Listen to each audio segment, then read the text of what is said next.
Hi hello నమస్తే, నేను మీ little Gagan talks. ఇలా ఉన్నారండి అందరూ? మేమైతే బాగున్నాము, మీరు కూడా బాగుండాలని కోరుకుంటున్నాము. యాక్చువల్గా బాగున్నాము అని చెప్పాల్సి వస్తుంది, ఎందుకంటే ఎండాకాలమైనా సరే దగ్గులు రొంపలు జ్వరాలు యాజ్ యూజువల్లీ అలానే ఉన్నాయి. ఒకటి తగ్గిందంటే మరొకటి వెంటనే వస్తుంది. ఈ వీడియో అయితే మేము మా వాడు పుట్టెంటుకలకి వెళ్ళామని చెప్పాను కదండి ఊరు, అప్పుడు తీస్తున్న వీడియో. యాక్చువల్లీ 3 పార్ట్స్ కింద పెడదామని చెప్పి అనుకున్నాను, బట్ అన్ఫార్చునేట్లీ కుదరలేదనమాట. ఎందుకంటే ఫస్ట్ అనుకున్నాను ఫస్ట్ వీడియోకి కనీసం ఒక 300 వ్యూస్ అన్న వస్తాయి కదా, ఆ తర్వాత అప్లోడ్ చేద్దాం అనుకున్నాను. బట్ మనం అనుకున్నంత రీచ్ అయితే అవ్వలేదు, 150 వ్యూస్ అయితే వచ్చినాయి. బట్ ఓకే సర్లే చూద్దాం కదా, హాఫ్ అయినా వచ్చినాయి అని చెప్పి ఈ పార్ట్ అయితే నేను అప్లోడ్ చేయడం జరుగుతుంది. యాక్చువల్లీ మేము అక్కడ ఒక ఊర్లో అన్నీ దొరుకుతాయి అన్నమాట. ఇంకా తర్వాత నుంచి ఏమి దొరకవండి. సో మేము ఇంకా ఊర్లో ఆగి మాకు అవసరమైనవన్నీ తీసుకొని అక్కడ టిఫిన్ తినేసాంలేండి. టీ అది తాగేసి ఇంకా బయలుదేరాము. గైస్ లిటరల్లీ చెప్తున్నాను, పిట్ట మనిషి కూడా కనబడరు. ఇంకొక షాప్ కానీ ఒక వాటర్ బాటిల్ కానీ ఏమీ దొరకవు. మనం క్యారీ చేసుకున్నట్టు, లేదా ఈ కొండలో పారే వాటర్ తాగి మనము సేద తీరాలి. మన దాహం అయితే అలాగే తిరుగుతుంది, అంతేకాని మనకు కూలింగ్ వాటర్లు ఎక్కడ పడితే అక్కడ షాపులు అయితే అస్సలు ఉండవు. యాక్చువల్లీ ఈ మాత్రమైన రోడ్డు ఉంది. మా చిన్నతనంలో అయితే ఈ రకంగా కూడా రోడ్డు ఉండేది కాదు, అన్ని రాళ్ళు రప్పలు తుప్పలు అడివే ఉండేదన్నమాట. ఇంక ఇప్పుడు అలా జీవనశైలి పెరిగింది కాబట్టి ఈ రకమైన రోడ్డు అయినా వచ్చింది. అలా 3 కాలువలు అయితే దాటి మేము ముందుకైతే సాగుతున్నాము. గైస్ లిటరల్లీ చెప్తున్నాను, అనుకోని ప్రమాదం అయితే ఒకటి ఎదురైంది. ఒక మలుపు, చాలా ప్రమాదకరమైన మలుపు దగ్గర తమ్ముడు వాళ్ళ బండి ముందు వెళ్తుంటే మేము వెనకాల వెళ్ళాం. గైస్ అనుకోకుండా తమ్ముడు బండి బ్రేక్ అడిపోయింది. ఇంక మా బండి అయితే దాన్ని ఎక్కడే దానికి డాష్ ఇస్తుందని చెప్పేసి మా ఆయన స్లో చేయడానికి అని చెప్పి స్లో చేశారు. ఇంకంతే బండి అదుపు తప్పి వెనక్కి అయితే వెళ్ళిపోయింది. చెప్తున్నాను, పెద్ద లోయలో తల్లి ముగ్గురం పడిపోదాము, దేవుడా శివయ్య మహిమతో మేమైతే బతికి బట్ట కట్టామన్న టైప్లో చెప్తున్నాను నేనైతే. అంత దారుణంగా ఉన్నాయన్నమాట అడవుల్లోని ఆ రాళ్ళు రప్పలు విషయాలకు వస్తాయని. ఇంక నా కొడుకు అయితే అల్లిపోయాడు, నాకైతే కాలు పట్టేసింది. ఇంక దేవుడు చెప్పాను కదా, శివయ్య మహిమ వల్ల చిన్న చిన్న ఆటలతోనే బయటపడడం మేమైతేని. ఇంక అక్కడి నుంచి అయితే ఆ ఇన్సిడెంట్ జరిగింది కదని ఇంక బండి ఎక్కకుండా నడుచుకొని అయితే మేము వెళ్ళాము. నేను అమ్మ నా కొడుకు అయితే మాత్రం కొద్దిసేపు అమ్మ ఎత్తుకుంది, ఆ తర్వాత నేను ఎత్తుకొని ముందుకైతే అలా వెళ్ళాము. ఎవరిని మనం అనలేమండి, ఎందుకంటే ఆ ఎండల్లోని ఇంకా ఆ మధ్యలోంచి డ్రైవ్ చేయాలంటే ఎవరి తరం కాదు. ఎందుకు ఏంటి అంటే ఆ రోడ్డు మీకు చూస్తే అర్థమవుతుంది, ఇలా వీడియోలో కంటే డైరెక్ట్గా వెళ్తే ఇంకా దారుణంగా ఉంటుంది. బట్ ఈ వాటర్ వచ్చిన తర్వాత నాకు అస్సలు ఒక అడుగు ముందుకే బుద్ధోదు, ఎందుకంటే అంత దూరం నడిచిన తర్వాత ఇలా వాటర్లో ఉండి కొద్దిసేపు కూర్చోవాలని అనిపిస్తుంది నాకైతే. బట్ మనం ముందడుగు వెయ్యాలి కాబట్టి తప్పదనమాట. ఇంకెక్కడి నుంచి అలా ముందుకైతే దాటి మనం అనుకున్న ప్లేస్కి అయితే రీచ్ అయ్యాం. హరహర మహాదేవ్ శంభో శంకర. ఫైనల్లీ మన డెస్టినేషన్కి అయితే మనం రీచ్ అయ్యాం. ఇదేనండి చాలా మహిమగల గురుమంద కాశీ విశ్వేశ్వర స్వామి ఆలయము. ఎంత మహిమగలదంటే నేను మరొక వీడియోలో ఈ స్వామివారి ప్రత్యేకతలు మీకు పూర్తిగా వివరంగా చెప్తాను. ఇక్కడేనండి మా ఊడికి పుట్టెంటుకలు అయితే తీయించుదామని చెప్పి నేను మొక్కుకున్నాను నా ప్రెగ్నెంట్ టైంలోని. అదైతే ఇప్పటికీ స్వామివారికి అర్పించడానికి ఇక్కడ ముందుగా అయితే వెళ్తున్నాము. ముందైతే ఇలా గుడి అయితే ఏముండేది కాదండి, ఇప్పుడు దీన్ని అందరికీ తెలిసి డెవలప్మెంట్ అయితే జరిగి ఇలా కొంచెంగా జరిగింది. బట్ ఇదంతా ఆర్టిఫిషియల్గా ఉందండి. ఇదివరకు ఉండేటప్పుడు అయితే చాలా న్యాచురల్గా ఉండేది. ఎంత బాగుండేది అంటే ప్రకృతి మధ్యలో శివుడు ఉన్నారు అనే టైప్లో ఉండేది.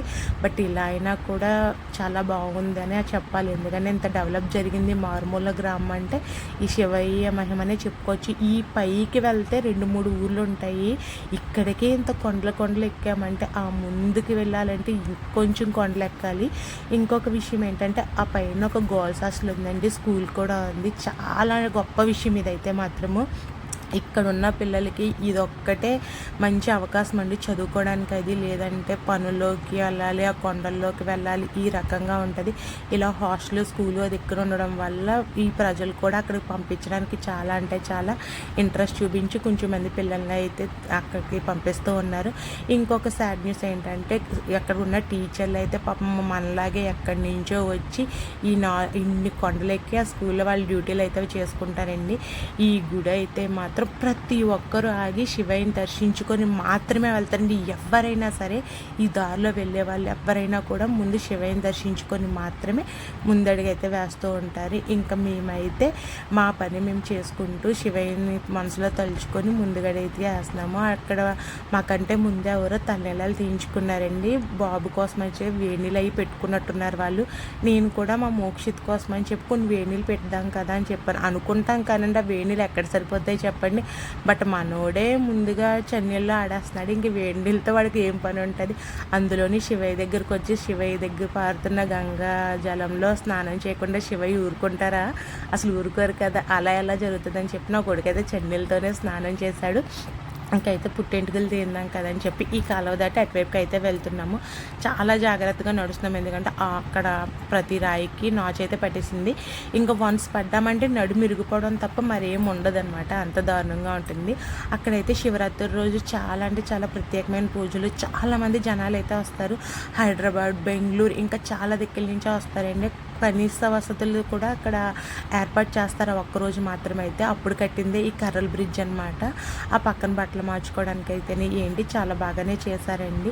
ఇంత మారుమూల గ్రామంలోని ఇంత కొండల్లోని ఈ మాత్రం స్పెషాలిటీస్ పెట్టారంటే మనము చాలా గర్వించదగ్గ విషయం అనే చెప్పొచ్చు. మా చిన్నప్పుడు అయితే ఇవేమి ఉండే కాదు. ఇంకా మా ఓడి సిద్ధంగా ఉన్నాడు అని చెప్పడానికైతే అసలు నేను చెప్పలేను, ఎందుకంటే ఫస్ట్ అడు ఎగ్జైట్మెంట్తో ఉన్నాడు ఆ వాటరు శివయ్యని చూడడానికి అన్నిటికి. ఇంక మా తమ్ముడైతే అక్కడ కూర్చొని వాడిని ఒళ్ళో కూర్చోబెట్టుకున్నాడు. ఇంకా కార్యక్రమం స్టార్ట్ చేద్దాం కదా అంటే నేను అంటాను కదా, ప్లీజ్ నేను కూడా ఒక వీడియో తీసుకుంటాను యూట్యూబ్లో అప్లోడ్ చేయడానికంటే అక్కడ ఆయన అంటారు కదండి, తల తీసి ఆయన ఏంటి అమ్మాయి పిచ్చిదానిలో ప్రవర్తిస్తుంది అనుకుంటున్నారు ఇన్సైడ్ వాయిస్ అయితే. బట్ ఇంకా మనకు తెలిసిందే కదండి, మనం ఏం పట్టించుకోకుండా మన పని మనం చేసుకుంటూ వెళ్ళిపోతాము. ఇక్కడ తల తడపడానికి నీళ్ళు తీసుకురామంటే మా అమ్మ చివరికి వెళ్ళిపోతుంది. అదేంటి పక్కన ఎన్ని నీళ్ళు ఉంటే మీ అమ్మగారు అంత దూరం వెళ్ళిపోతున్నారని చెప్పి మా ఆయన అంటున్నారు. ఇంకెక్కడైతే చిన్న ప్రత్యేకత ఉందండి, రాళ్ళు ఇలా ఒక దాని మీద ఒకటి పడితే సొంతీలు కట్టుకుంటామని చిన్న ఆశ. మా అమ్మ అయితే ఇంకా అక్కడ రాళ్ళు పేరుస్తుంది. ఇక్కడైతే నా కొడుక్కి తలనీలాలు అయితే తీస్తున్నారనమాట. పాపం లిటరల్లీ పాపం వాడు కొద్దిసేపు ఏడ్చాడంతే. ఆ తర్వాత పాపం వాళ్ళ మామ ఊళ్ళో కూర్చొని ఏదో ఎగ్జైట్మెంట్తో ఆ చుట్టుపక్కలని చూసుకుంటూ కొంచెం సేపు ఆడాడు. కానీ లాస్ట్ మినిట్లో కొంచెం పేచీ అయితే పెట్టాడు. మీకు నెక్స్ట్ వీడియోలో చూపిస్తాడు పాపం ఎలా ఏంటి అని చెప్పేసి. ఇంకా నాకు మా అమ్మ అయితే అక్కడ ఇల్లు కట్టడం పూర్తయిన తర్వాత అమ్మాయి ఇక్కడికి రామ్మా అని చెప్పేసి నేను పిలుస్తుంటే వచ్చింది. గైస్ చిన్నపిల్లలతో ఇంత దూరం ట్రావెల్ చేసేటప్పుడు మినిమం అన్నా మనం క్యారీ చేయాలి, లేకపోతే అక్కడ మనము చాలా అంటే చాలా ఇబ్బంది పడిపోతూ ఉంటాము. పెద్దవాళ్ళతో పాటు చిన్నపిల్లలను కూడా చాలా కేర్గా తీసుకోవాలి. అందులోనే నా కొడుకు అయితే పాపం చాలా అంటే చాలా రకాలుగా ఇబ్బంది పడ్డాడు. బట్ నేను చాలా కేర్గానే చూసుకున్నాను. కానీ మనం ఎంత కేర్గా చూసుకున్నా వాళ్ళు సహకరించాలి కదండి. ఇక్కడ మా అమ్మ అయితే శివయ్యతో చెప్తుంది అనమాట, శివయ్య నీ సాక్షిగా నా కూతురు వాళ్ళ కొడుక్కి పుట్టెంటుకలు వేస్తుంది, మీరే సాక్ష్యం అని నందికి శివయ్యకి చెప్తుంది అనమాట. ఇంకా గుడి ఎదుర్కొంటా కూర్చోబెట్టి నా కొడుకు అయితే పుట్టెంటుకలు శివయ్యకి అయితే అర్పించాము. వాళ్ళ డాడీ చూడండి కొడుకు అక్కడ ఏడుస్తాడు అని చెప్పి దగ్గరగా కూర్చొని మరి ఆయన ఆడిస్తూ పాడిస్తూ కూర్చోబెడుతున్నారనమాట. మా ఊడైతే వాళ్ళ డాడీ ఉన్నప్పుడు మినిమం కూడా గోల్ చేయడం అనమాట. ఒకవేళ గోల్ చేసినా కూడా వాళ్ళ డాడీ ఆడిస్తారంట, ఆడించడమో లేదా బయటికి తీసుకెళ్తారో ఇలా ఒక ఇదనమాట. ఆడికైతే మాత్రం నేను ఉన్నాను అనుకోండి వాడు ప్రతాపం మొత్తం చూపించేస్తాడు. ఇంక నేను వీడియో తీయడానికి అని చెప్పి ఆ వాటర్లో నిలబడ్డాను. ఇంకా నా వల్ల అయితే అవ్వలేదు, అంతసేపు ఆ వాటర్లో నించుంటే కాళ్ళు కొంచెం తిమ్మురులుగా అనిపించి కొంచెం వీడియో తీయమని మా ఆయన అయితే బ్రతిమలాడుతున్నాను. ఇంకా నేనైతే గుడి మొత్తం ఎక్స్ప్లోర్ చేద్దాం కదా అనుకున్నాను. బట్ నెక్స్ట్ వీడియోలో మొత్తం గుడి మొత్తం ఎక్స్ప్లోర్ చేసి మొత్తం పెడతానండి. అక్కడ జరిగే ప్రతి ఒక్క వింత కూడా మీకు చెప్తాను. మీరు అనుకోవచ్చు ఈ కాలంలో కూడా ఇలాంటివి నమ్ముతారని, బట్ నేను చెప్తున్నాను ఏ కాలంలోనైనా శివయ్య కోసం ఎంత చెప్పినా కూడా నేను నమ్ముతాను. ఎందుకంటే శివయ్య నేను అంత గుడ్డిగా నమ్ముతున్నాను. అంత గుడ్డిగా నమ్మడానికి నాకు జరిగిన ఇన్సిడెంట్లు చాలానే ఉన్నాయి. అందులోని శివయ్య అంటే ఇంకా నేను చెప్పలేను మాటల్లోని. ఇలా ఈ రకంగా బ్రతుకుతున్నామంటే అది శివయ్య దయ వల్ల మాత్రమే నేను చెప్పగలను.